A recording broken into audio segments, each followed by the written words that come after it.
One of the odd phenomena of being a cult or cultural member is the movement away from reality and into symbol or metaphor. We all begin with the one, we begin unconsciously, and we descend into duality, into the knowledge of good and evil, right and wrong, up and down, through the lens of language. And we awake in this illusion that is highlighted and partitioned with words. Now, once we enter the grid, once we enter this system of cutting the one into pieces and referring to the pieces as sound symbols, and then referring to one sound symbol with a number of other sound symbols, we're now in a self-referential loop. We're in the loop of language. And there's no way to transcend that loop, because all of our consciousness, all of our thoughts are built with words. You might try to think a single thought, in other words, be aware of a single thing and be aware that you are aware without language.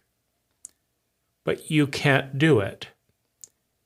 You can't have a memory and know that you have the memory without the words to describe the memory.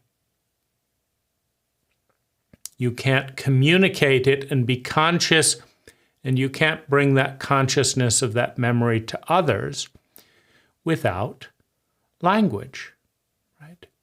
Even when we watch something on the screen, we describe it, we remember it in words, or it doesn't stick.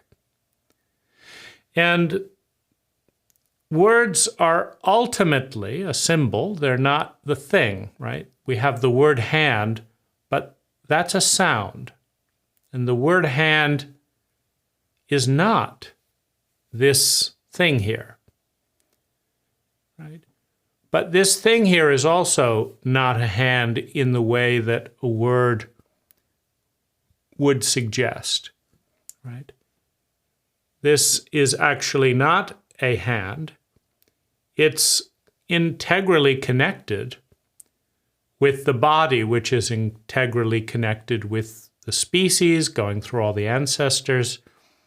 It's all connected to everything, but words break things into pieces. And so we find ourselves with a definition of ourselves feeling separate from ourselves and separate from the world.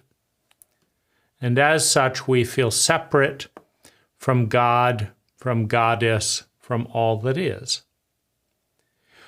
And it is our cult or culture that transfers our attention from the unconscious presence of moment-by-moment experience to the conscious metaphor of language.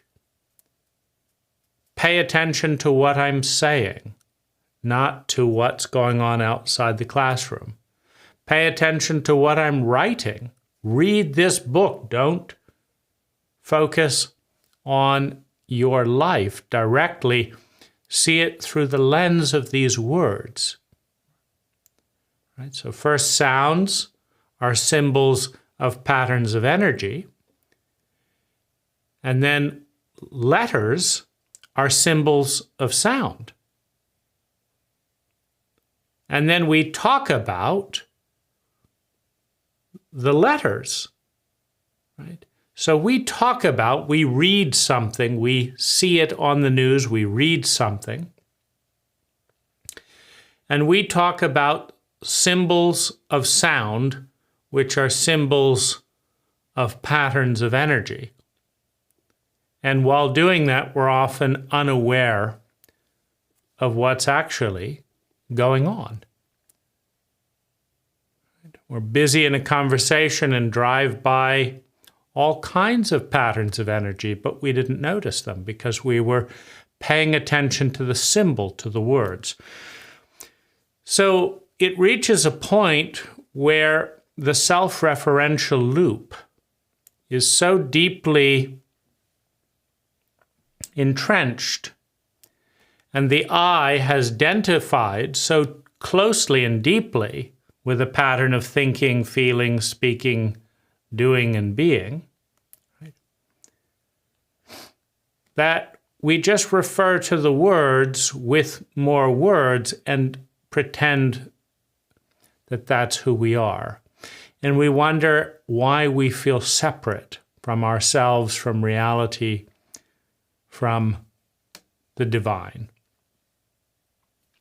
So since we're in words, we're in the sleep, we're in the program of words, we have to use words to get to the edge where we might be able to transcend. So let's look at a couple of equations, a couple of relationships with God, with Goddess, with all that is. And the first thing to understand, in just hinted at in the word relay, relationship, relay, right? So a relationship with God, with Goddess, with all that is first of all a relationship in which we are small and all that is, and as a subset of that, God and Goddess, is bigger, right? And so we have to look at a relay of energy, right, between us, a small part of all that is, and all that is, a large part of all that is. And if we examine that relay of energy, we can come to see our innate connection with God, with Goddess, with all that is, right? Now, one of the interesting things, we might as well look at this, we can say, what are we, right? In a relationship, we are here, right? God, Goddess, all that is here. What are we, right? Well, we could say that we're a part of all that is. But when we say, who am I? What do I identify with? What do I attach my label I to? We attach our I to a pattern. If there's no pattern, if it's random chaos, we call it schizophrenia or something. We can't tell what the pattern is. So I attaches itself to a pattern. And the first pattern is thought, a pattern of thinking, right? And a pattern means a loop, right? So a pattern of thinking, right? Now, every thought produces a feeling. If we say that I'm a good person, there's a feeling that is produced if we believe, if we invest in that thought. I'm a good person, there's a feeling.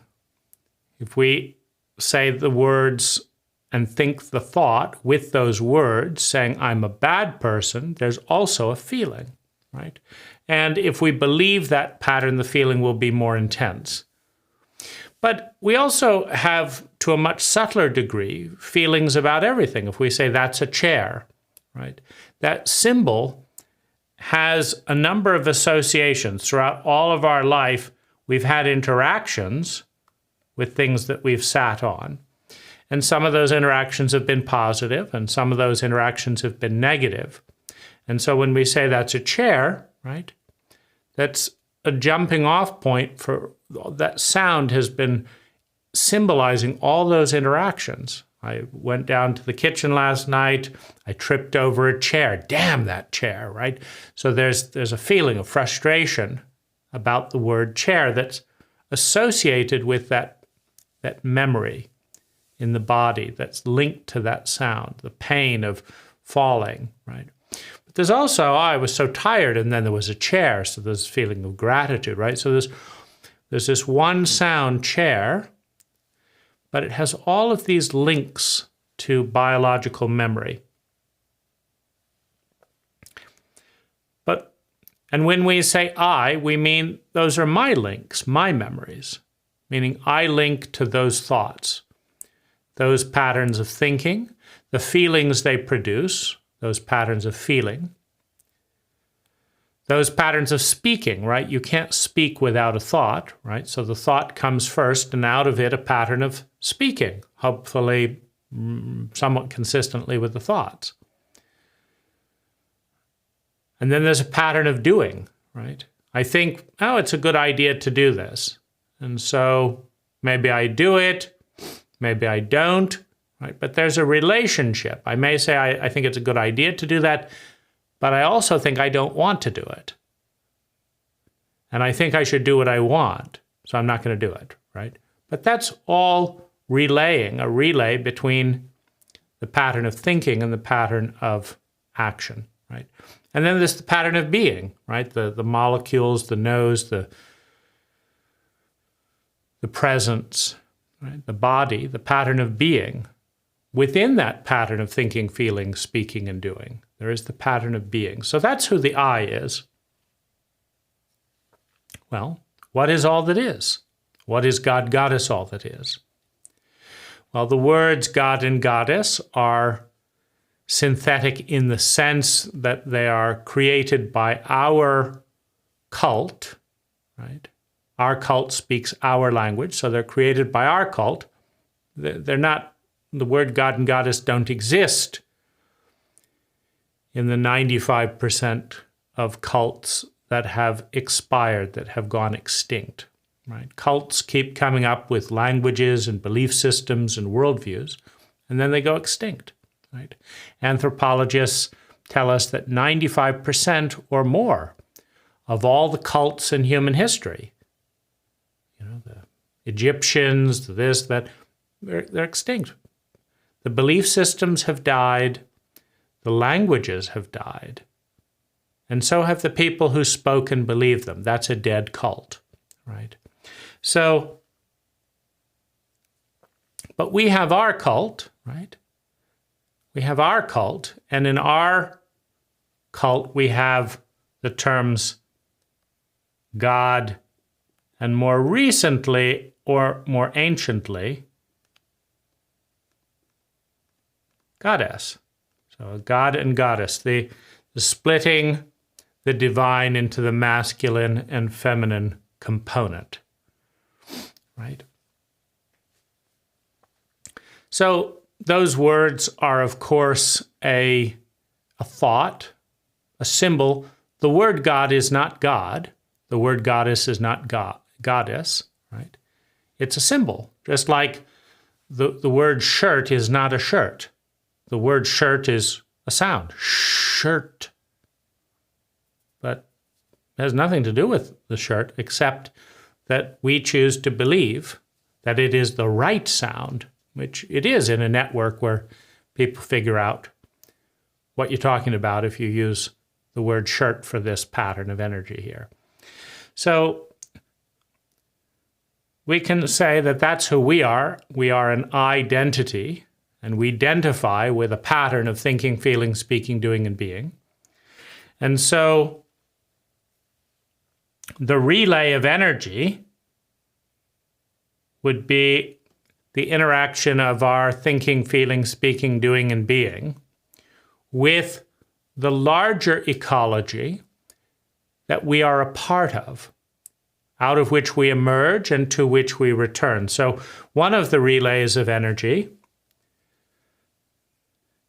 is, right, the planet is a lot bigger than we are, right? And it's still a small part of all that is, but the planet provides our body through our ancestors, through water, through heat. The planet provides our body and our parents' body the energy, the forms needed to produce us, right? So our parents consume food, they consume light, they consume heat, they consume water, they consume oxygen, they consume nitrogen, all the different things in the air.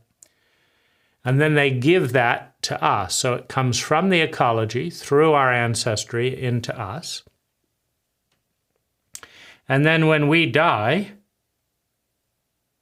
we give the form back to the ecology, back to all that is, back to the earth.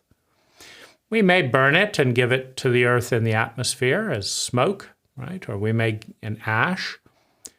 We may bury it, right? We can do a variety of things with it. We can put chemicals into it, but eventually everything in our body goes back, right? And you could say that the relay, the relationship with God, Goddess, all that is a series of cycles, right? So the earth gives us a body, we give the earth a body. The earth gives us an in-breath, we give the earth an out-breath, right? So we take things from the earth and we give things back to the earth. We drink water and we give back urine.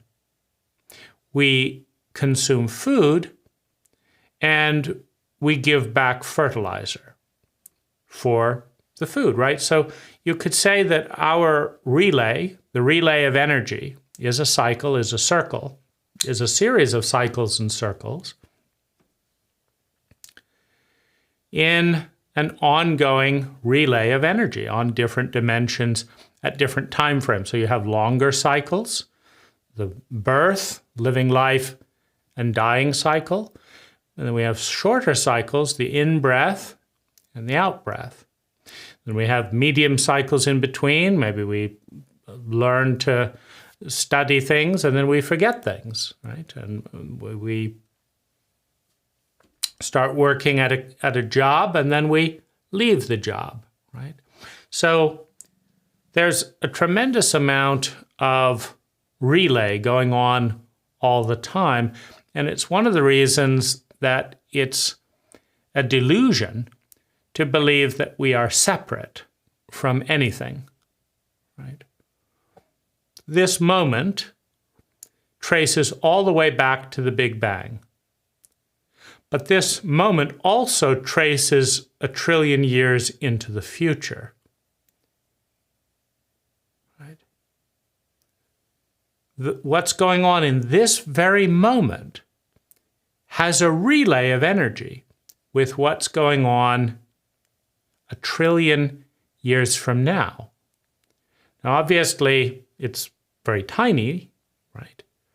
Let's say we're incinerated or cremated at death, the stopping of the heartbeat, right? Our body is cremated. Well, let's say that the ash is spread various places, blows away on the wind, right? Well, the potash, the fertilizer and trace minerals in that soil are going to help certain plants that it lands on grow more, right? It's going to affect the insulation, like ash insulates things from heat. And so a plant might grow less from the heat, but grow more from the potash, right?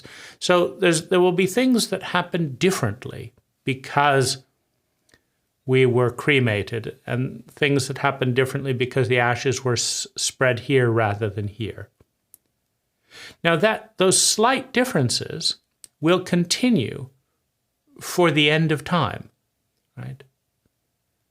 Meaning for the end of time, reality will be very slightly different because we were cremated versus buried and left to decompose, or we were buried and left to decompose rather than cremated. Or we were placed here rather than here, right? Or we were used to feed animals. And those animals went off to have children which consumed plants. In other words, there will be a record of every moment and a causal relationship between what happened in every moment and every other moment before. Right? Hopefully, we're aware that if the Big Bang didn't happen, we wouldn't be here. Right? Well, that's because the present emerges out of the past, but the same is true in the future. I mean, hopefully we're aware that if time stopped in this very moment and didn't start up again, then there's nothing past this moment, right? So if we go to 1 trillion years into the future, that's growing out of this moment in the same way that this moment grows out of the first beginning of time.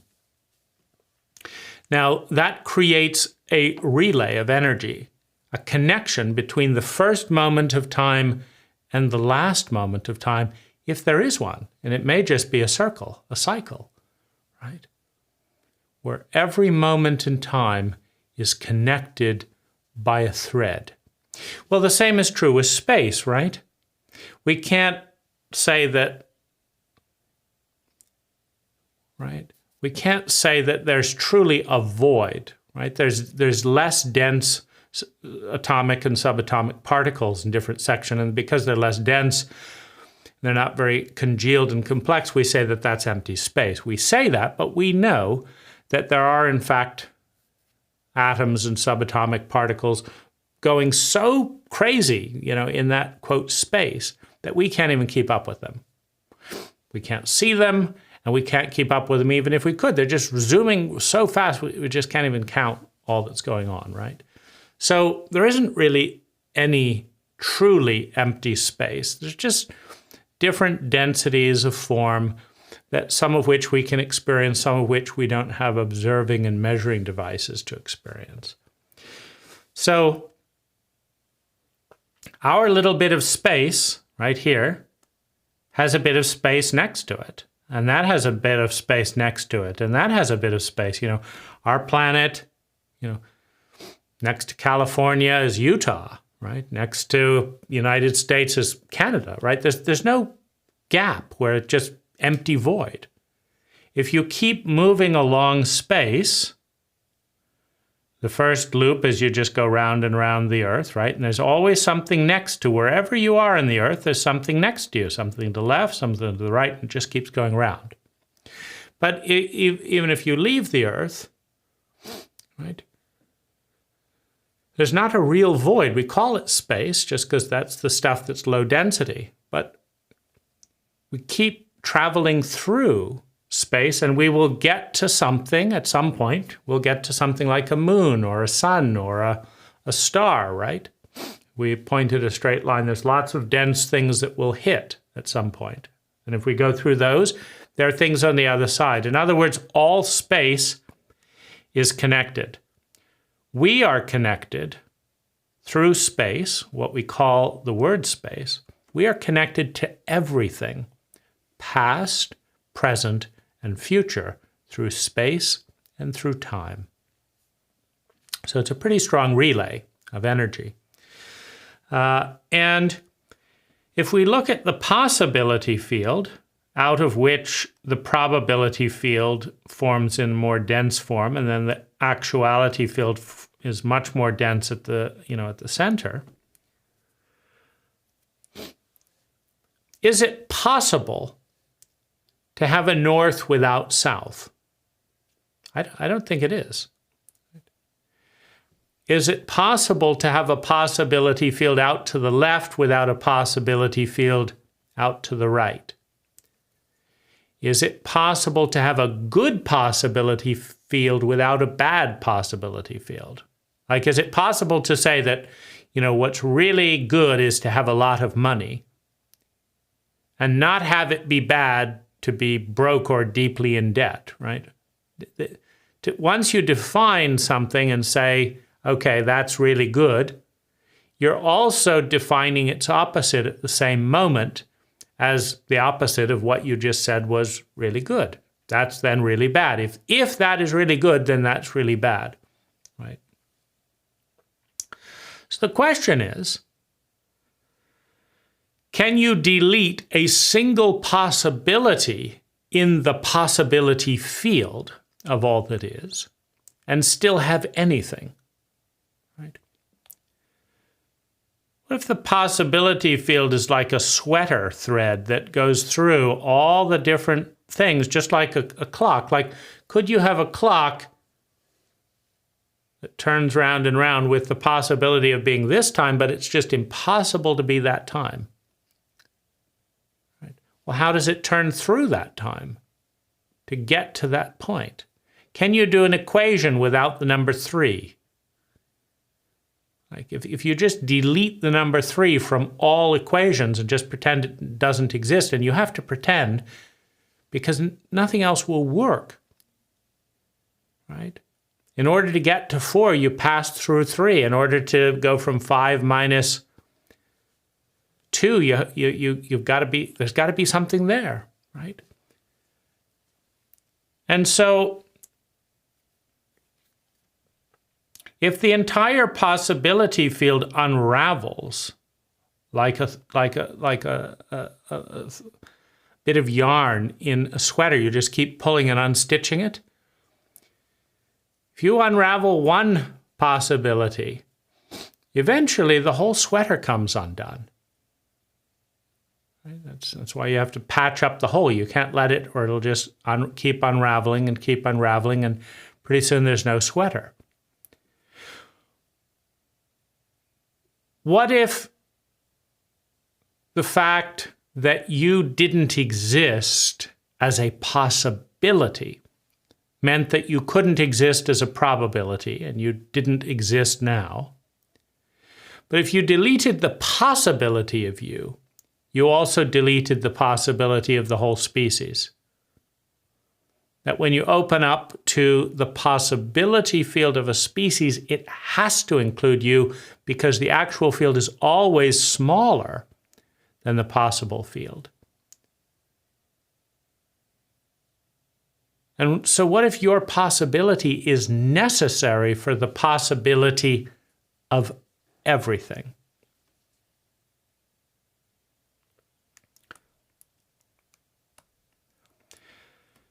Now, obviously, the Earth is a very, very tiny part of all that is, right? There are literally trillions and trillions and trillions and trillions, a number we cannot comprehend. There are literally trillions of patterns of energy that are bigger than Earth. That's one thing. And there's literally trillions of years ahead of us in the circle or cycle of time. In other words, reality is really, really big, but it cannot exist without the possibility of us existing, and we cannot exist without the possibility of us existing. But in order for the possibility of us to exist, every other human possibility must also exist. Whatever we call good, whatever we call polite, and whatever we call bad, whatever we call rude, right? As soon as you break the whole, the one, into the illusion of pieces with the technology of language, mathematical or verbal, you create a possibility field that is refracted into as many decimals as you have patience and time to create, right?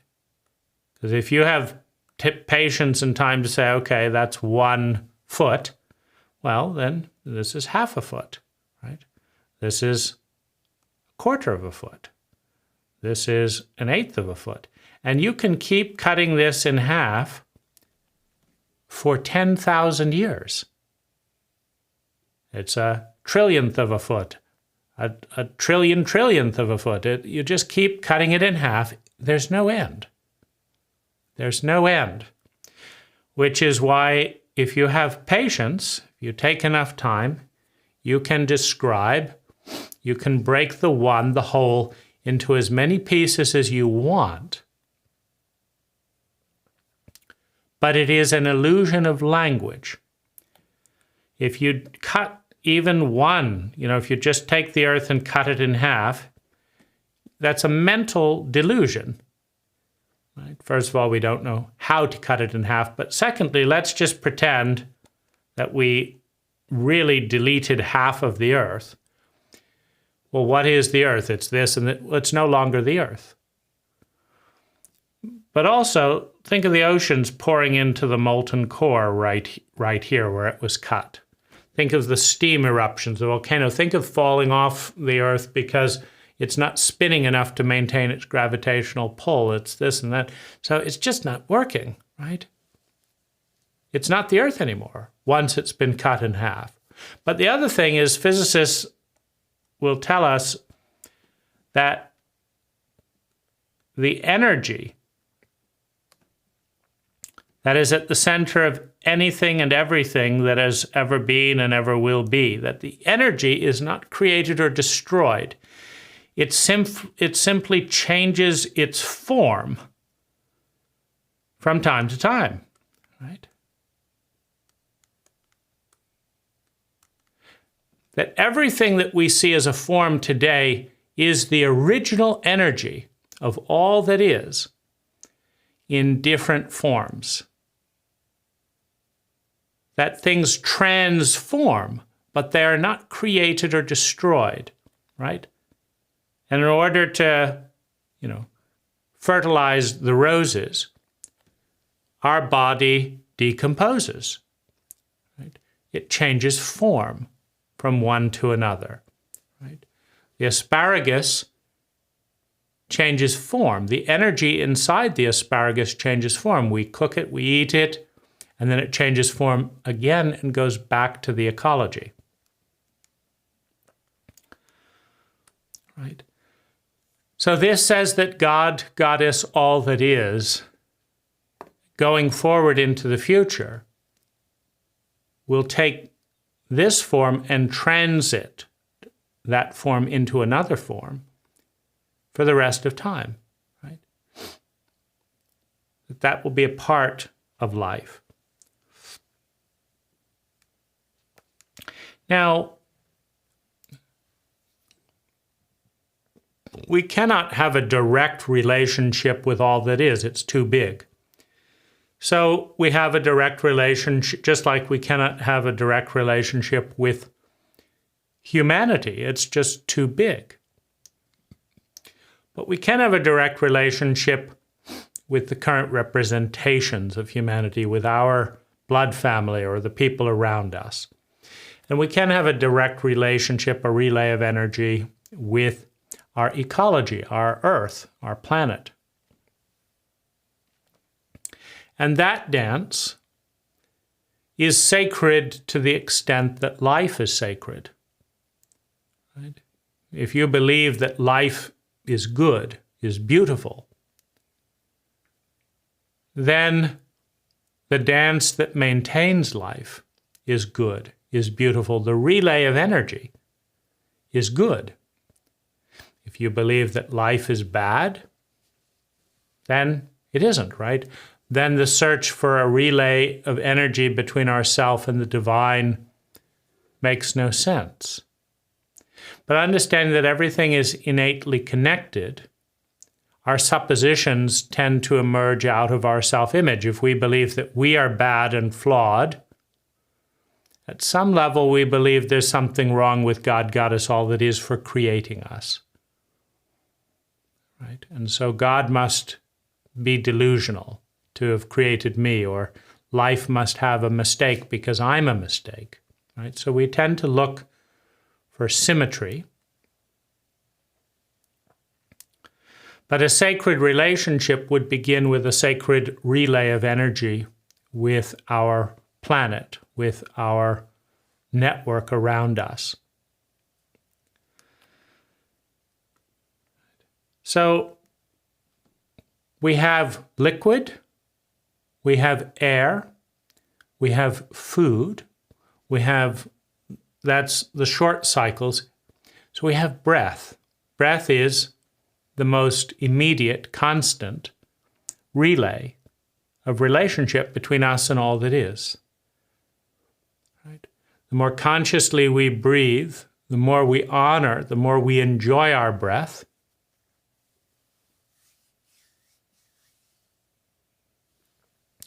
the more we enjoy our relay, our relationship with all that is, with God, Goddess, all that is. Now, what is God, the masculine expression of creative energy? What is Goddess, the feminine expression of creative energy? And what is all that is? All that is what is born out of God and Goddess, right? Right? So mom and dad come together, and the synergy, something more, an evolutionary iteration of life, comes forth as a child. Right? And God and Goddess have sex, bring polarity together, and give birth to all that is, which is bigger, by definition, than God and Goddess. All that is bigger than God and Goddess, which therefore includes God and Goddess. The child includes the patterns and system of energy in the father and the father's side of the family, and the mother and the patterns of energy that are in the mother's body and the mother's side of the family, and creates something new, a third signal that emerges in the child. And God has the energy, the masculine expression of his unique form, and Goddess has the expression in her unique form, and all that is has elements of both and more. There is a synergy. And that is necessary, and how and why. You know, a scientist will tell you that once upon a time, there was nothing, and then poof, magic, right? Poof. There was a dense form of energy the size of a pea. And everything that we know today comes out of that.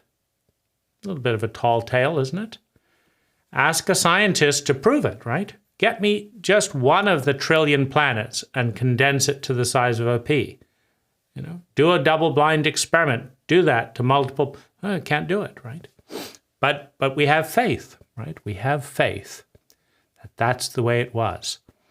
So an energy the size of a pea, right? And everything comes out of it. Now, how could trillions and trillions of stars, of planets, come out of something this small? Well, you'd need a protocol that creates more and more, right? And so the protocol of life, right? You have something tiny, you divide it, differentiate it, then each part comes together and has sex, has a new relationship, and there is a synergy that is emerging out of that polarity. It gives birth to a bigger possibility field than before they were separated and before they came back together. So that's how life, like, why is all that is so much bigger than God and Goddess? Right? Right. It's because in order for life to grow from something this big to something bigger than we can possibly imagine, We cannot imagine even 1,000 stars the size of a planet. It's just too big. I mean, we can say the words, but we're not actually seeing in our mind 1,000 rich planets the way we know this planet. Well, we can see 1,000 little dots, but not 1,000, this is happening and all millions of species and all this stuff. No, it's just too much, right?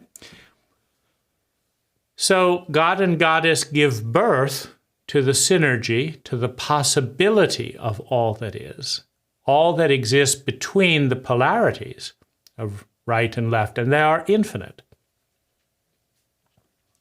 And amidst all that is Earth, right? And one of the interesting things, so God and Goddess is smaller than all that is.